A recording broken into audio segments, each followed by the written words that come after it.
اعوذ بالله من الشیطان الرجیم بسم الله الرحمن الرحیم. درود او سلام د انسانیت او د بشریت په ستر لارښود جناب رسول الله صلی الله علیه وسلم باندې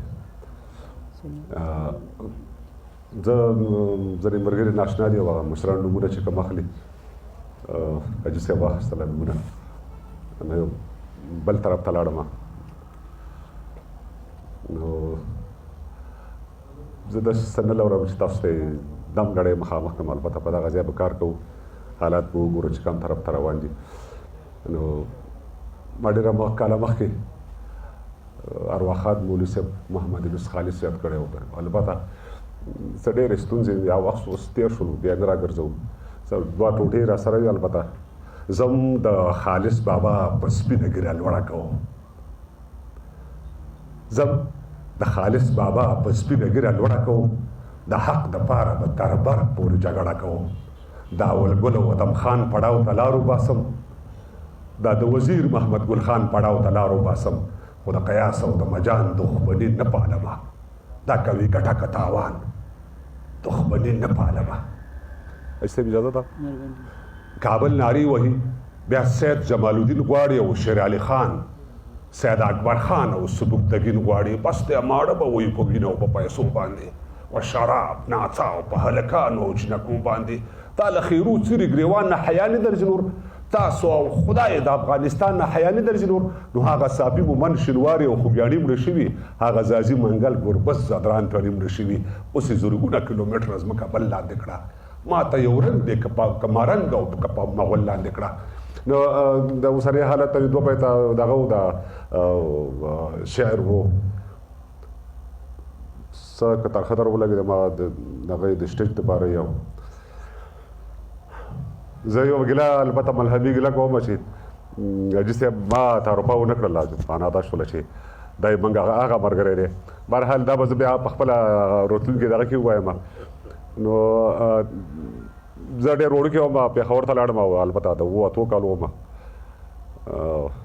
دا خلک مې تره زامن دي خو ما نه پېژنه، زه هم نه پېژنم. نو البته دغه څه چې یادوري وه، دا تاریخي شاهکاران چې کوم وو، دا د دې خلکو ما سره قانوني حق دی او هغه په هر قیمت باندې یادوو. د سر په قیمت به مو یاد کړی دی، بیا هم یادوو. وروسته که څوک راله هغه به یادوو. وایي بیا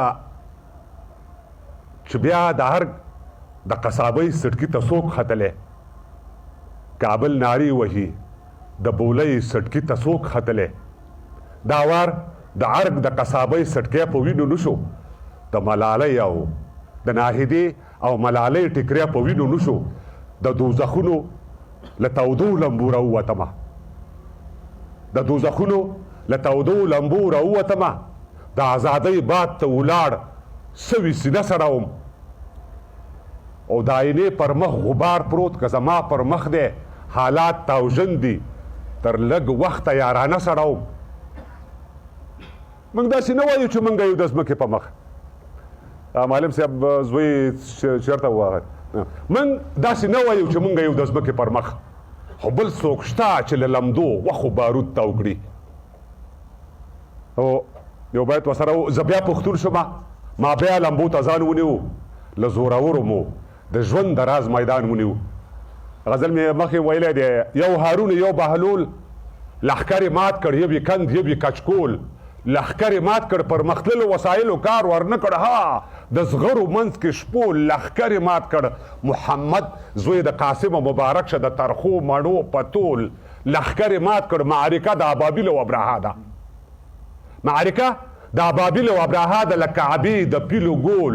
لښکر یې مات کړ. د قیصر بنګړي په لاس د سوراقا دي، د کسرا ماڼۍ شوې چول. لښکر یې مات کړ. په خیب له اوږدې څړې ګڼې ګیرې دا تصویر و چې دا ټول لښکر یې مات کړ. د دښمن بیکار هغه چې یې راټول کړ، خړ څادر او خړ پاکول. لښکر یې مات کړ. نعره تکبیر، نعره تکبیر. مننه ګورنر، قدرمن اوسئ. خوشحاله شوم په دومره ورونو کې. دا کومره ورونه چې راتله دا موږ په ډېرو پیسو نه شو پیدا کولی.